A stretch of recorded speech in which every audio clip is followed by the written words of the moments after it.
Olá pessoal, tudo bem com vocês?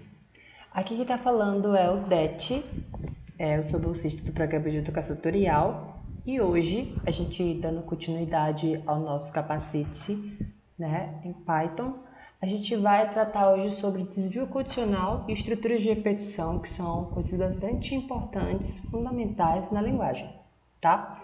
E aí vocês me perguntam, tá, mas o que a gente vai aprender hoje? O que a gente vai ver? Hoje a gente vai aprender sobre o que seria o desvio condicional, um desvio condicional simples e composto, as estruturas que são existentes na linguagem do Python, que é if, else e elif, e a sintaxe dessas mesmas. Do mesmo modo, a gente vai aprender estruturas de repetição, for e while, e vamos ver alguns exemplos que eu vou resolver aqui com vocês. Ok? Então, vamos lá. Como vocês já devem ter visto isso em fundamentos de programação de computadores, a desvio condicional, elas são estruturas de decisão que elas vão acabar alterando o fluxo do programa, caso a condição imposta pelo programador ela seja verdadeira. Caso ela não seja, o trecho de código que está com esse desvio, ele sai desse desvio desse código. Então, de acordo com a definição que foi colocada, as estruturas de decisão permitem alterar o fluxo de execução de um programa de acordo com o valor, se ele é verdadeiro ou se ele é falso. E aí eu coloquei essa pequena imagem aqui, que, por exemplo, está lá acontecendo, está tendo o fluxo, o seu programa, e aí de repente ele acaba entrando nesse desvio que vai ter a condição e vai ver se essa condição é verdadeira, então você faz algum comando. Se ela não é verdadeira, ela faz outros comandos e aí ele retorna para o programa, ele volta para o seu fluxo normal, após esse desvio, e ele finaliza caso a condição não seja satisfeita. Ele sai e volta para o programa que estava acontecendo antes. E aí em Python a gente tem três tipos de desvios, que é o if, que é um desvio simples, if else e if else, elif else, que é para o desvio composto. Grosseiramente, o desvio simples é quando você só tem apenas o if, apenas uma única condição, sem nenhum else. Se não tem nenhum else, ele é simples. Agora, se ele tem if, else ou mais de alguns ifs, então ele já é um desvio composto, tá? Então existe essa diferença, ok? Então como é que seria isso sintaticamente no Python? No Python, para você fazer esse tipo de... como você vai escrever isso, como vocês sabem, o Python ele trabalha com a indentação. Então você não vai ser necessário colocar chaves para abrir e fechar onde diz onde começa essas condições e onde elas terminam. Ele vai entender através da indentação que você deixar no seu código.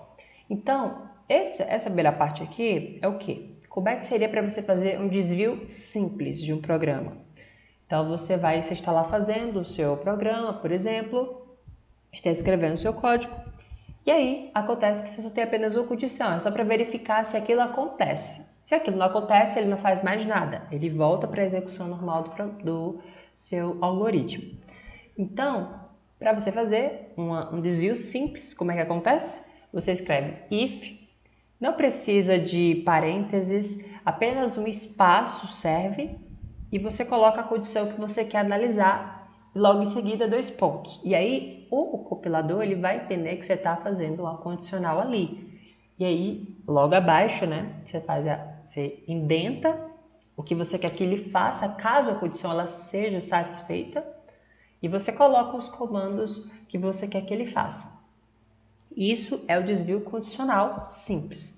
Agora vamos para o desvio condicional composto. Como é que a gente escreve isso?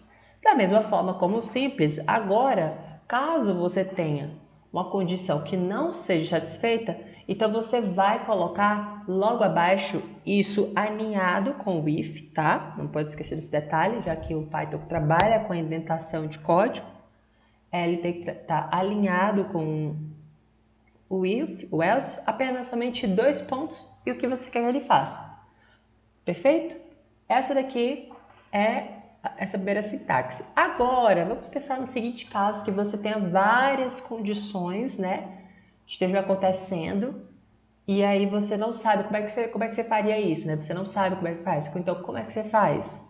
Você vai fazer do mesmo jeito que você fez lá no segundo caso, que é no desvio condicional composto, só que agora, quando você tem mais de uma condição, você vai precisar repetir elas, certo?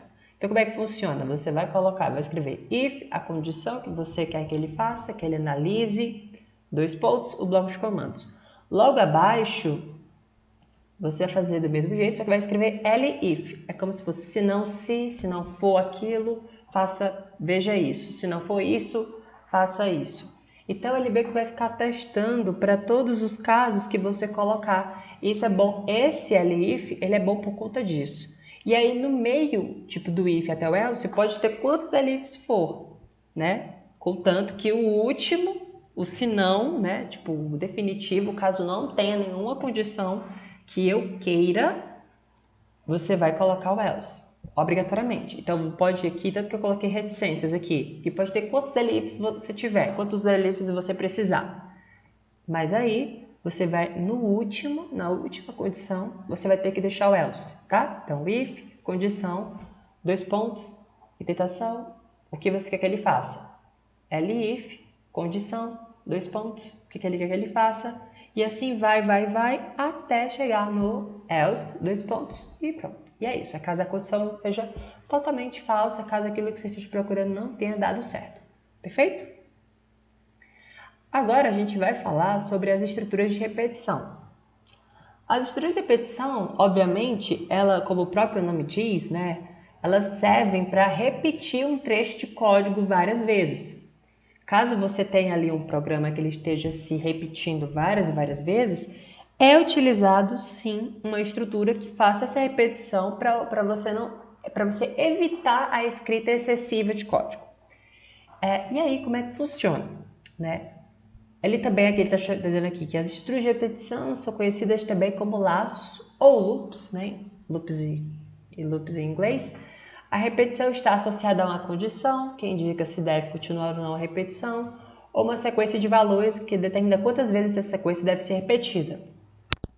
Isso também é válido informar, que ele vai repetir se aquilo que você está... Se vai existir uma condição, se essa condição for verdadeira, ele vai continuar executando essa sequência de comandos que está dentro dessa repetição, certo? Então, aí a gente trouxe 2 estruturas, que é o for e o while. Bem, acredito que vocês já tenham visto isso, né? O for, ele é utilizado quando você sabe exatamente a quantidade de vezes que esse trecho de código ele deve repetir, você sabe de onde começa até onde ele termina. E o while é quando você não sabe essa quantidade de vezes que você precisa executar. Então, né, assim, objetivamente, o for é quando você sabe, você usa o for quando você sabe a quantidade de vezes que o seu código ele vai repetir, e o while é quando você não sabe. E aí, a sintaxe dos dois é bem diferente um do outro, né? Por exemplo, o for você pode usar ele de 2 maneiras.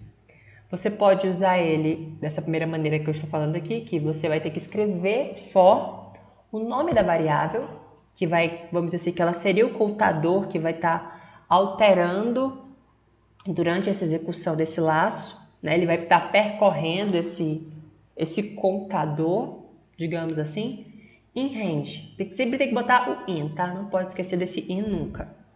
Esse range ele é uma função que ele ajuda principalmente para fazer o laço de repetição for. Por quê? Porque ele vai te dizer, ó, como está aqui, na própria função, esses são os 3 parâmetros que são utilizados, tá? Não são obrigatório usar todos, mas eu vou utilizar ele todos para poder ficar mais simples, tá? Para ficar mais entendível. Mas aí depois a gente pode ver se aprofundar mais nessa função, mas basicamente, quais são os parâmetros que essa função vai receber? De onde ele vai começar? Qual é o limite de onde ele vai terminar? Não, de onde começa até onde termina. Lembrando que esse limite que está aqui, ele não vai até o número que você coloca, ele vai até esse número que você colocou menos uma vez. Menos um, no caso. Ele não vai até o último, exatamente, ele vai ao anterior a ele. E esse passo é de quanto em quanto você quer que essa variável de início, né, ela seja incrementada. Você quer que ela seja incrementada de 1 em 1, de 2 em 2, de 3 em 3, de 1000? E isso aí vai ficar a seu critério. Então, essa função é basicamente para fazer esse tipo de coisa. O que isso é bem interessante, né? Feito isso, range, início, limite, passo, abre parênteses, né, porque é uma função, coloca os parâmetros, 2 pontos, logo abaixo, indentado, né, bloco de comandos. Feito isso, essa é uma maneira, tá? Essa é uma maneira. E aí você pode colocar várias coisas aí dentro que você queira que ele repita, que a gente vai ver nos exemplos que eu coloquei. A gente também tem o que? Pode fazer da seguinte forma, a variável percorrendo uma lista.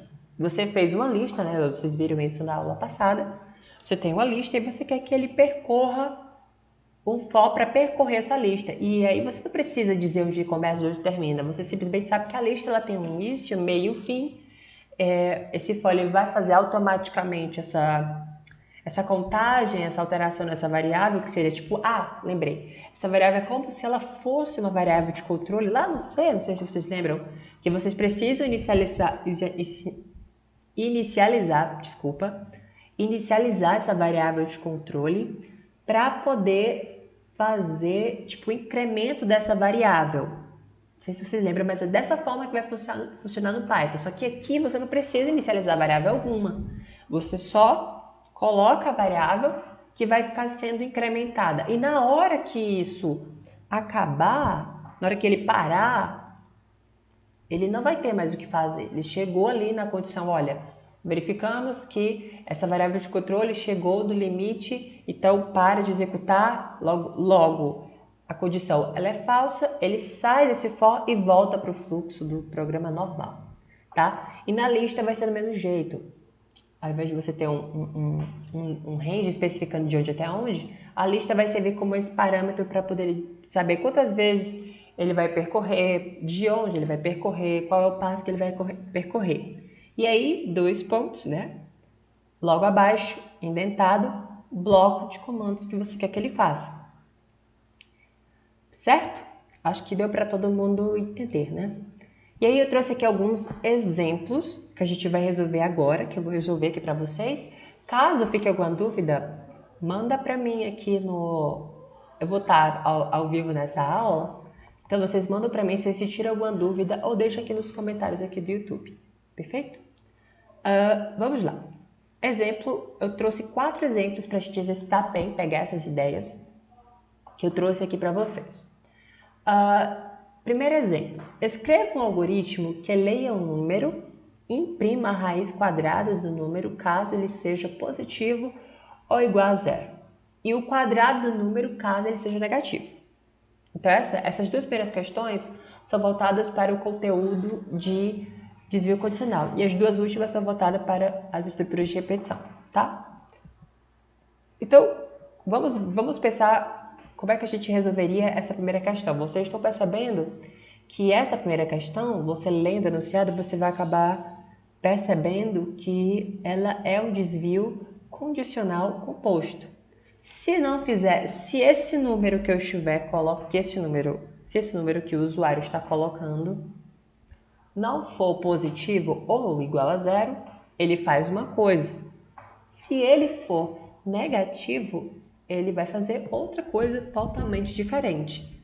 Então, como é que a gente pensaria nisso? A gente teria que pensar inicialmente, fazer uma variável receber esse número, que para todos os exemplos eu deixei receber números inteiros, tá? Que eu vou mostrar logo daqui a pouquinho. Receber esse número inteiro e logo em seguida já escrever a condição. Se Se essa variável que eu declarei, com o número que foi pegado do teclado do usuário, ele for maior que 0 ou igual a 0, ele vai fazer o quê? Ele vai imprimir a raiz quadrada do número. É isso que eu quero que ele faça. Caso, se não, né, ou seja, else, se não for, ele vai imprimir para mim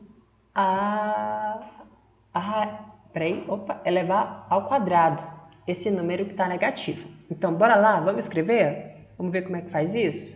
Então, gente, eu já trouxe aqui vocês para o colaboratório do Google, já aloquei um espaço para ele poder estar compilando os meus códigos. E aí, vamos lá. A ideia que eu levei ali foi o quê? Primeiramente, a gente declarar a variável, né? Eu vou declarar aqui uma variável chamada número, que ela vai receber um número inteiro, vou colocar como número inteiro. E aí, ela tem que receber uma entrada do teclado do usuário, já que na questão ele pedia para que seja, para que ele recebesse, né? Recebesse do teclado como entrada, para poder ele dizer se o número vai fazer uma determinada operação ou se ele vai fazer outro tipo de operação. Então, o que eu quero que nesse input saia? Eu quero que eu vou dizer o seguinte, digite um número e ele só vai pegar números inteiros. Então, eu vou botar número inteiro. E aí, essa operação aqui, essa função de inteiro, ele vai transformar o número que ele pegou aqui, porque como ele vai pegar do teclado, e o Python entende assim, ele vai pegar e vai vir como string. E não é isso que eu quero que ele faça. Eu quero que ele já pegue para mim, transforme essa string para um inteiro, que aí vai ficar mais fácil de manipular. Então, é isso aqui tudo que está falando. Pega para mim o número, pega aqui essa string, transforma ela em inteiro e armazena nessa variável chamada número, perfeito? E aí a gente vai, né, fazendo. E aí logo em seguida eu falei o quê? Falei que assim que você captar esse número, você vai fazer as condições. E já que é um desvio condicional composto, então a gente já vai logo escrever aqui. Então vai colocar, como eu falei, escreve if, e logo em seguida você vai colocar a condição. Então qual é a primeira condição que ele falou? Ele falou que se o número ele for maior ou igual a 0, faça... O que ele quer que você faça? Vou até dar um tab aqui para ficar bem indentado, tá? Ele quer que você mostre esse número, tem a função chamada print, que vai printar na tela, a raiz quadrada desse número. Existe um módulo no Python que ele retorna para você a raiz quadrada de um número, basta apenas passar o número. Então, como é que seria essa função, né, que ele usa? É do módulo de math, ponto. E o método é sqrt, e ele você precisa passar um parâmetro para ele, que eu vou passar a variável número que eu criei, que vai exatamente pegar esse número e vai me retornar uma raiz quadrada. Perfeito? Perfeito. E aí, eu tenho que colocar o else. O else, se a gente está trabalhando num desvio condicional composto, ele precisa estar alinhado com esse if, tá?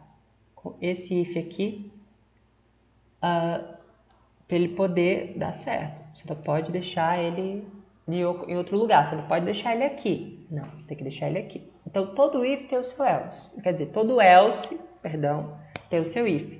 O if pode vir sozinho, já que ele pode ser um desvio condicional simples. E aí, no else, é para fazer o quê? Printar esse número negativo, né? Já que ele não é positivo, ele é negativo, ao quadrado.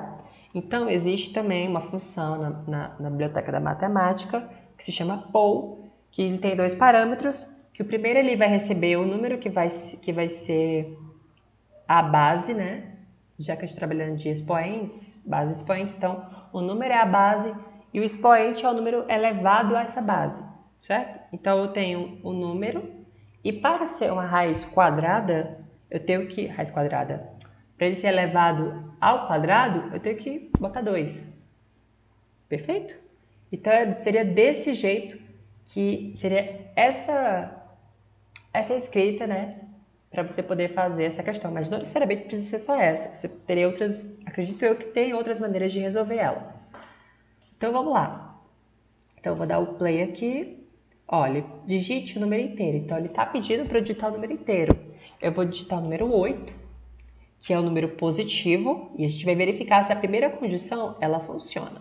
Então, vamos lá. Opa, deu errado. Pronto, eu consegui descobrir o erro. Vocês têm que importar essa biblioteca pro teu programa, porque senão ele não vai conseguir rodar. Eu acho que nesse Colab ele não tem todos os pacotes, as coisas, as bibliotecas do Python já importadas aqui, então você precisa declarar isso. Já que eu estou utilizando uma biblioteca, né, da matemática, e aí ele acessa um método dessa biblioteca, então eu preciso ter essa escrita aqui, preciso importar, tá? Então, perfeito. E aí, ó, vamos tentar de novo. Agora que eu consegui perceber, vou botar aqui, vou botar 4, né? Porque aí tem que vir 2, a raiz quadrada. Perfeito. Ou seja, ele vai lá, verifica se é positivo.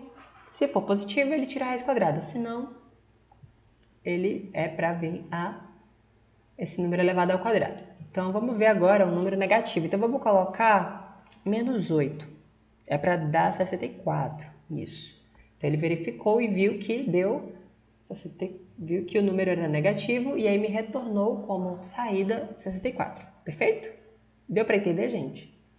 Pronto, gente. Agora, vamos para o segundo exemplo. Ele diz o seguinte: crie um algoritmo que receba o valor de x e calcule e imprima o valor de f de x. Então, da mesma forma que a gente fez lá no primeiro exemplo, que a gente pegou do usuário o número do teclado, a gente vai fazer esse mesmo exemplo aqui do 2. Ele quer que ele receba um número do teclado, né? Eu vou digitar um número, ele tem que fazer alguma coisa. E aí, ele quer que você retorne qual seria o valor do f de x, de acordo com essa tabela aqui que ele mostrou para mim. Aqui no caso está falando o seguinte: se a pessoa digitar um valor de x menor do que 1, ou seja, de 0 menor ou igual a 1, né? Aqui no caso, ele é para ter um f de x de 1. Se a pessoa digitar um valor maior que 1 e menor ou igual a 2, é para ter um f de x 2. E assim vai. Vocês conseguem perceber que isso é um caso no caso dos dois casos, mas esse segundo exemplo aqui é um exemplo de desvio condicional composto, onde eu vou ter que utilizar aquele LI que eu mostrei para vocês, e aí você vai precisar fazer quatro condições. Cada caso é uma condição. Então, vamos lá para o nosso código para a gente escrever. Então, como ele pediu lá para a gente escrever como um x, então eu vou colocar aqui o nome da nossa variável chamada x, que vai ser exatamente esse número que vai receber. Do mesmo modo, no outro exemplo que a gente fez, a gente pediu para ele pegar do usuário do teclado, um inteiro. Eu vou fazer do mesmo jeito. Eu vou pegar essa aqui, a mesma coisa, né? E vou colocar aqui. Então, digita para mim um número inteiro. Digita um número inteiro. E aí, com isso, já nem preciso fazer outra coisa. É só fazer as condicionais. Então, qual seria a primeira condição que ele falou ali no exemplo? É que se o valor de x ele for menor ou igual a 1, o que ele tem que fazer? Ele tem que printar o valor do f de x, não é mesmo? Então, vamos lá. O valor, eu vou colocar aqui para sair uma mensagem na tela, usando essa função de print. O valor do fx é 2 pontos. E aí eu dou uma vírgula, porque eu quero que ele já que o número ele não é string, então eu quero que saia um número, não quero que saia string. Se eu colocar string vai ser string, como é o caso disso. E aí vai sair, eu quero que saia 1. Por quê? Porque é o valor do f de x para caso os valores menores ou iguais a 1 tem que sair. Agora a gente vai ver outra condição. Como eu sei que temos 4 condições, então a gente vai acabar utilizando elif pelo fato de ter mais de uma condição, mais de 2 condições, né? Que não é no caso de um if else, né? É o if, elif, elif, elif, e assim vai até o else, perfeito?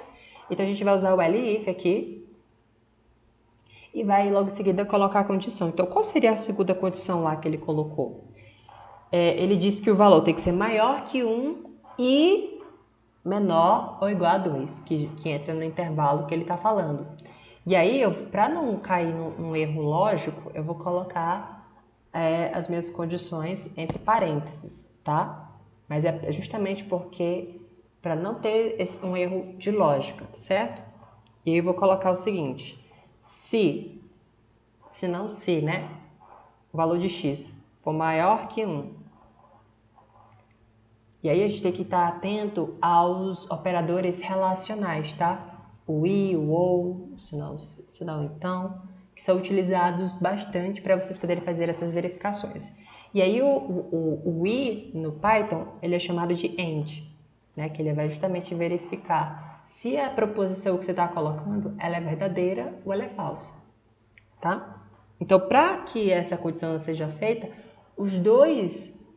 essas duas condições, o x ser maior que 1 e o x menor ou igual a 2, ela tem que ser verdadeira. Se uma for falsa, acabou a condição e ele sai daquilo e vai para a próxima condição, tá? Então eu vou utilizar o i por conta disso, porque eu quero que o x ele tenha duas coisas. Ele seja maior, o número que a pessoa digitar, na hora que ele entrar aqui dentro e ele tem que ver se o x é maior que 1 e se o x ele é menor ou igual a 2, certo? Então é por isso que eu estou utilizando o AND. Agora, tenho que ver se o x ele é menor ou igual a 2. Ah, perdão, esse aqui é um operador lógico, isso aqui são operadores relacionais. Maior, menor, igual, né? 2 pontos. O que você quer que saia aqui? Você quer mostrar o valor do f de 2, de 2 eu acho, né? O valor do fx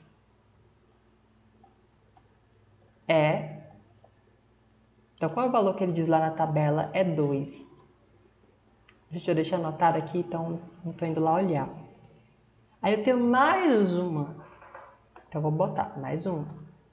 Então, qual seria? É o x ser maior que 2 e o x ser menor ou igual a 3. Então, do mesmo jeito que eu fiz nessa condição anterior, eu vou aplicar ela para essa terceira condição, né? O x, ele quer que o x ele seja maior que 2 e que o x seja menor ou igual a 3. E aí ele vai me mostrar o f de 3, print, é igual o valor do f de x sai o quê? Sai 3. Agora, caso nenhuma dessas condições elas sejam satisfeitas, eu vou apenas utilizar o else, que é o caso onde o x ele é maior que 3, né? Então, o que ele quer que saia? Então, o valor do f de x eita,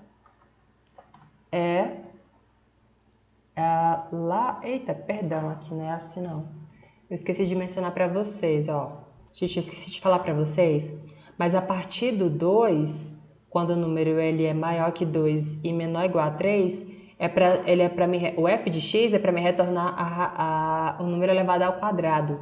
E caso ele seja maior, né, que 3, então ele tem que me retornar o x ao cubo. Então, é isso que eu esqueci de fazer na terceira condição. E eu vou aplicar essa quarta condição no último lá. Então, vamos voltar para lá. Esqueci de mencionar isso para vocês. Ó, como nesse outro exemplo aqui, anterior, a gente utilizou um número que ele eleva as coisas, né? Eu vou só colocar a função por número 2. Como ela já está importada aqui e já foi carregada, não vai ter problema de eu só colocar a função aqui. Então, eu vou fazer o quê? Eu quero que o número, esse número que veio, né? Primeiramente, vamos chamar a função por do módulo da matemática. Ele vai ter que pegar esse número que eu dei e fazer a raiz quadrada. E fazer ele ser elevado ao quadrado. Então, ele tem que me retornar esse número ao quadrado. Perfeito? Agora, esse daqui é quando o x, a saída tem que ser um x ao cubo. Então, como é que a gente faz? Chama a função do módulo da matemática, do módulo math, da biblioteca math, e coloca o número que vai ser a base e o expoente, que é 3. Então, né, essa que é a estrutura que a gente montou. E isso aqui é para dar certo. Então, gente, eu acabei percebendo que eu coloquei no lugar desse x aqui um número. Então, não esqueçam o nome da variável que vocês estão trabalhando. Porque aí, como ele já estava compilado aqui, esse número, então ele estava pegando esse número e trazendo para cá. Então, corrigido o erro, então vamos tentar lá, vamos ver se funciona de fato. Então, vamos ver se a gente vai colocar um valor menor que 1, eu vou colocar um valor menos 1, por exemplo. Então, o valor que tem que ser retornado é 1, certo? Vamos ver de novo. Vamos ver se eu colocando 1, ele também sai 1, sai 1. Então, ele está sempre verificando se é menor ou igual a 1, sai 1. Então, vamos ver as outras. Vamos ver se eu colocando o valor igual a 2, qual será o f de 2? É 2? Perfeito. Agora, se eu quiser ver o 3, então ele vai me tornar o quadrado desse número que eu coloquei. É 9. Se eu colocar 4, aí é a partir do 4 em diante que vai ser sempre os números elevados ao cubo. Então, vamos lá. 64. Perfeito. Agora, a gente vai para a próxima questão. Agora, a gente vai trabalhar com laços de repetição, né? Estruturas de repetição. Então, eu trouxe aqui dois exemplos novamente que a gente vai trabalhar. E aí, como é que a gente vai resolver? Vamos ler a primeira questão. Encontre a soma do S, que pega 1 mais 4, mais 7, mais 10, mais 13, mais 16, mais 19. Como é que a gente vai fazer isso? Primeiramente, a gente tem que entender o que isso aqui está querendo dizer. Bem, ele quer que você some esses respectivos números. Perfeito. Então, essa variável que a gente vai declarar inicialmente no programa, ela não vai precisar receber nada do usuário. Eu posso já, declarar ela sem precisar colocar algum valor para ela, do usuário, que o usuário coloca para ela, né? Ele pode começar do zero, por exemplo. Já que essa variável, ela é uma variável acumuladora. Ela vai sempre guardando o resultado e vai somando com o resultado seguinte. Guardando o resultado e vai somando com o resultado seguinte. Então, aqui, a gente sabe que essas parcelas da soma, elas são finitas, né? Então, eu tenho 1, 2, 3, 4, 5, 6, 7. Precisaria fazer um laço de repetição que ele rodasse 7 vezes. Declarar a variável é a primeira coisa. Depois, a gente já sabe que a gente está vendo um passo aí, ó, de 1 para 4 é 3, de 4 para 7 é 3, de 7 para 10 é 3 também, e assim vai até terminar essa sequência. E aí vocês percebem que eu posso estar utilizando aquela primeira fórmula que eu falei para vocês aqui, ó, do for na variável, no range, que vai começar de um número até o limite e o passo dele. E nesse bloco de comandos, o que a gente vai fazer? A gente vai guardar os valores nessa variável que ela é acumuladora, tá? Que ela vai guardando o resultado, certo? Sempre vai sendo atualizado a cada passado do laço, vai sendo guardado um resultado novo para ela. Então vamos lá, então vamos para o código. Então vamos lá, gente. Como eu falei, a gente vai começar com uma variável chamada S, que ela tem o intuito de guardar o quê? Uma soma. E aí eu vou deixar ela com 0. Ela não tem nada inicialmente. Como ela não tem nada inicialmente, eu preciso fazer com que ela apenas receba os valores que estão lá naquela questão. E aí como é que a gente vai fazer isso? A gente vai fazer primeiramente um for. Eu vou colocar uma variável qualquer, vou colocar aqui um S, que ele vai percorrer, né, no caso, um range, né, vamos utilizar a opção range, que vai de onde? Inicia de onde? Do 1 até quem? Até o 20. Lembrando que, por exemplo, se eu colocar 19, isso seria errado porque ele vai até o 18 e não vai até o 19. Como na questão está lá, ele quer que você vá até o 19. Então, eu vou utilizar até o 20 e aí ele vai até o 19. E o passo disso é de 3 em 3. Vou incrementando esse S aqui de 3 em 3, que é exatamente o que acontece, de 1 para 4, de 4 para 7, de 7 para 10 e assim vai. E aí o que tem que acontecer? Tem que acontecer que o meu S ele receba ele mesmo mais o valor desse S pequeno, já que ele vai pegar aqui, a cada interação do laço, ele vai pegar um valor. E vai ser exatamente esses valores que estão lá naquela soma. Primeiro ele vai pegar 1, aí ele vem aqui, 0 mais 1 é 1. Próximo, S no caso vai ser igual a 4, então 4 mais 1 é 5. E assim vai até ele terminar. E aí eu só quero mostrar uma única vez esse resultado que deu. Então printa para mim um S. Vamos ver como é que acontece. Ah, perdão. Então vou botar aqui. O valor da soma de S é vírgula.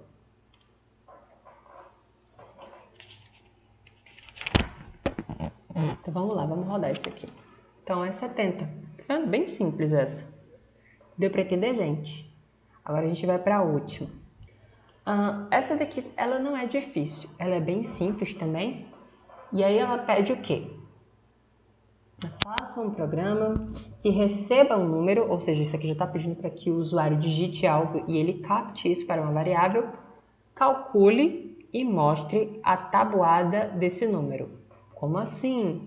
Se você, por exemplo, digitar o 2, eu quero ver a tabuada do 2. Então, é 2 vezes 0, 2 vezes 1, 2 vezes 2, 3, 4, 5, assim por diante, né, até terminar o laço, certo? Até terminar, tipo, eu vou querer ir do 0 até o 10. É exatamente isso. E aí o passo disso é de 1 em 1, né? Já que a tabuada você não vai pulando os números, você vai de primeiro 0, 1, 2, 3, 4, 5. Perfeito? E ele também é finito, né? Então você sabe a quantidade de vezes que ele tem que rodar. Então vamos lá. Então, o que ele pede? Ele pede para que a gente que o usuário digite o número. Então vamos de novo, vou botar aqui uma variável K, por exemplo, ou número mesmo, que ele vai receber, né? Então eu quero que seja inteiro, tá? Mas poderia ser qualquer tipo de número, mas eu estou usando inteiro para ficar de fácil entendimento. Input, e aí ele vai captar. Então digite um número. Digite o número. Perfeito. E aí ele pega o número para mim. E aí ele vai mostrar para mim a tabuada desse número. A tabuada do número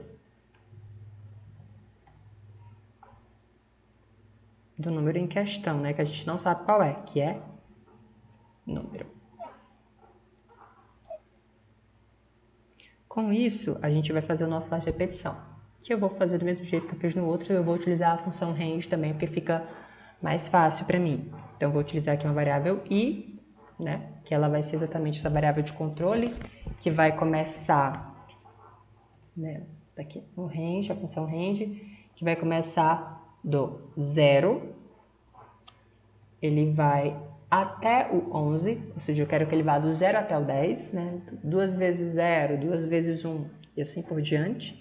E o passo disso é de 1 em 1. E o que eu quero que ele faça? O que você quer que ele faça? Eu quero que ele faça, mostre para mim na tela a tabuada, que é exatamente a multiplicação desse, vou até fazer ao contrário aqui, x, né? Mas como eu não estou mostrando quem veio primeiro, então, basicamente, eu vou pegar o i, que ele vai estar sendo inteirado vai estar sendo inteirado a cada rodada desse laço, né? Ou seja, ele vai começar do zero, então é o número que a pessoa colocou vezes zero. Próximo, 1, aí o número que a pessoa colocou vezes 1, e assim vai até chegar no 10. E aí é isso que é para ele fazer. Então vamos ver o que acontece se a gente rodar esse aqui. Se eu colocar 2, como eu estava falando, então ele é para mostrar a tabuada do número 2. Então sai 0, 4, 8, 12, 16, 20, 24, 28, 32, certo? Então vamos de novo. Vamos colocar do número 5. Pronto, e isso é válido para qualquer número inteiro que eu colocar aqui, tá? Então, gente, por hoje é só. Espero que vocês tenham gostado, espero que vocês tenham entendido. Caso tenha entendido, por favor, deixe aqui nos comentários aqui do vídeo do YouTube ou falem, né, na hora que eu estiver lá presencial, pessoalmente com vocês, né? Pessoalmente não é tipo ao vivo, perdão. E é isso, e nos vemos na próxima aula. Até mais, pessoal!